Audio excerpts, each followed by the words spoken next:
Bonjour, bonsoir à la jeunesse debout du continent, où que vous soyez dans les quatre coins du monde.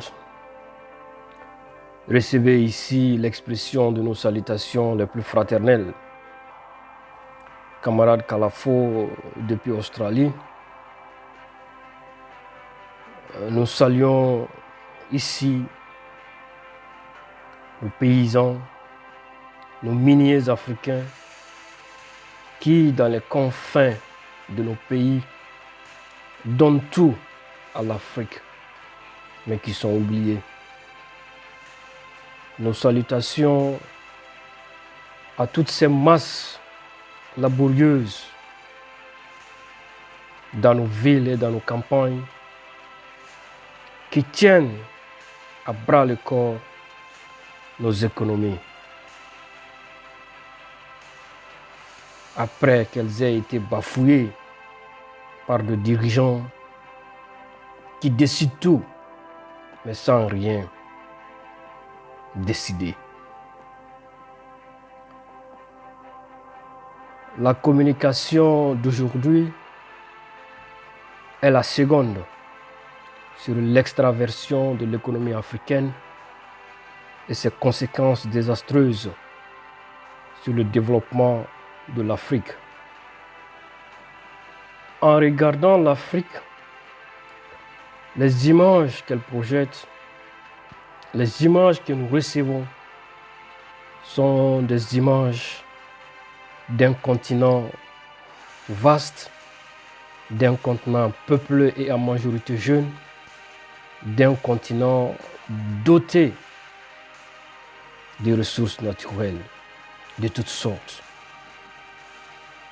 Mais l'image que nous recevons aussi, c'est l'image d'une Afrique pauvre, d'une Afrique qui vit dans la servitude, d'une Afrique qui peine tout simplement à décider sa propre destinée. C'est l'image que nous avons de l'Afrique. L'architecture de la gestion de nos pays ne donne pas aujourd'hui le plein pouvoir à nos dirigeants de contrôler nos pays. Car le corps de nos économies, le corps de l'économie africaine est contrôlé par l'extérieur. Quand nous parlons d'extraversion de l'économie africaine, nous parlons de cette grande ouverture du continent vers l'extérieur. Les pays africains commercent plus avec l'extérieur qu'entre eux-mêmes. Et ça, économiquement, ça ne va pas sans danger.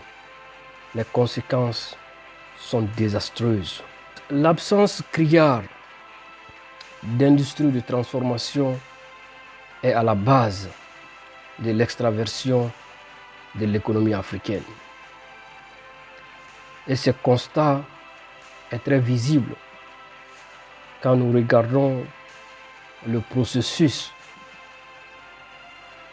la marche de nos matières premières, nos ressources minières, minéralisées, forestières, agricoles, quittent les zones de production et sont acheminées directement vers les ports, direction le reste du monde. Sans valeurs ajoutées. C'est les pays industrialisés qui transforment ces ressources et nous les revendent encore plus cher. Et c'est pourquoi l'enfant né au Canada, en Allemagne, en France ou en Belgique mange plus de chocolat que l'enfant africain qui ne peut se targuer d'aller dans les supermarchés pour avoir seulement un petit chocolat. Et cependant, l'Afrique, à travers le Ghana et la Côte d'Ivoire, sont les premiers grands producteurs mondiaux de cacao sur la planète. Mais on ne transforme rien. Le cacao sort comme ça d'Afrique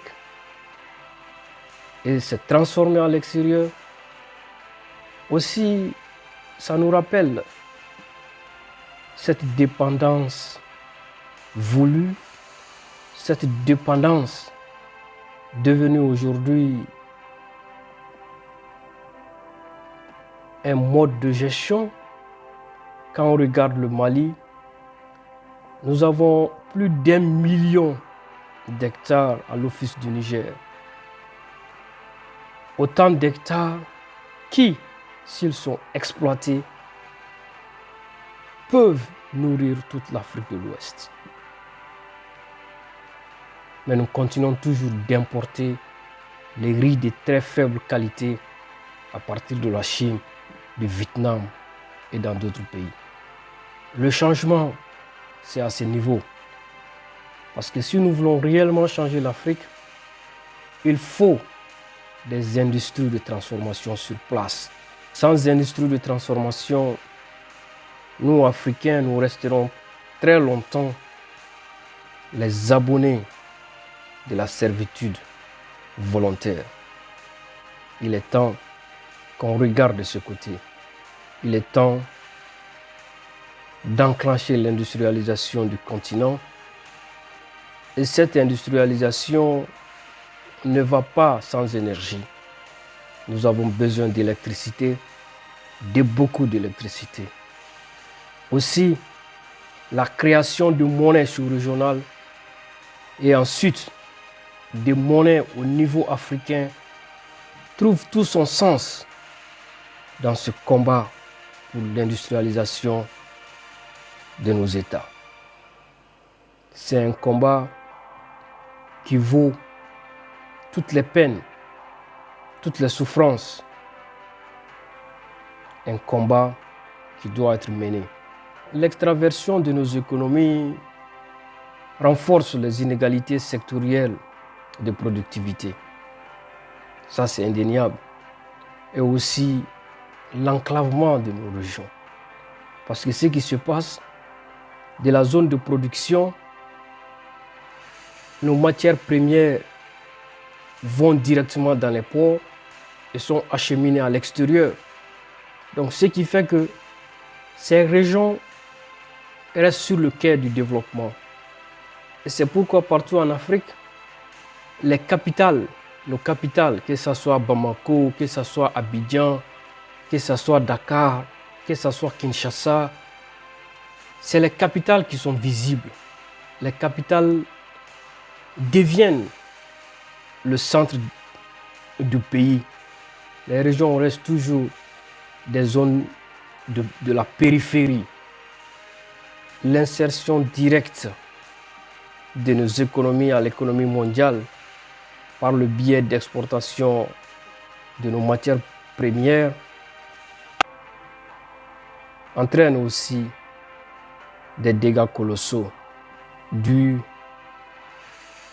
aux fluctuations des cours au niveau mondial. C'est pourquoi à chaque fois que le prix du baril descend, nos économies sont fouettées. À chaque fois que le prix de l'or descend, nos économies sont fouettées et très mal fouettées. Certains pays aujourd'hui, comme le Congo, ont de sérieux problèmes parce que le prix du baril de pétrole est dans de situations difficiles. Donc l'extraversion de l'économie africaine n'aide pas du tout au développement de l'Afrique. C'est un système qui est là depuis plus de 100 ans et puis ça continue.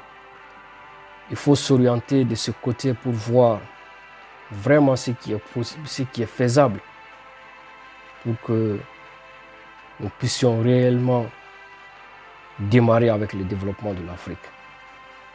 C'est très important. C'est crucial. Encore une fois, Tout reste possible en Afrique. Les questions de développement aujourd'hui en Afrique sont des questions d'ordre politique. Si nos hommes politiques prennent des décisions courageuses, tout devient possible pour le développement du continent. Comme nous l'avons toujours dit, tout est possible dans ce continent. L'Afrique, c'est un continent de tous les possibles. Si nous acceptons de nous mettre au travail, si nous acceptons de développer la solidarité entre nos nations, tout devient possible. Le préalable, c'est qu'il faut compter sur soi-même et le reste viendra après. Restons debout pour l'Afrique. Unis, on gagne tout. Divisés, on perd tout. Vive l'Afrique insoumise. À très bientôt.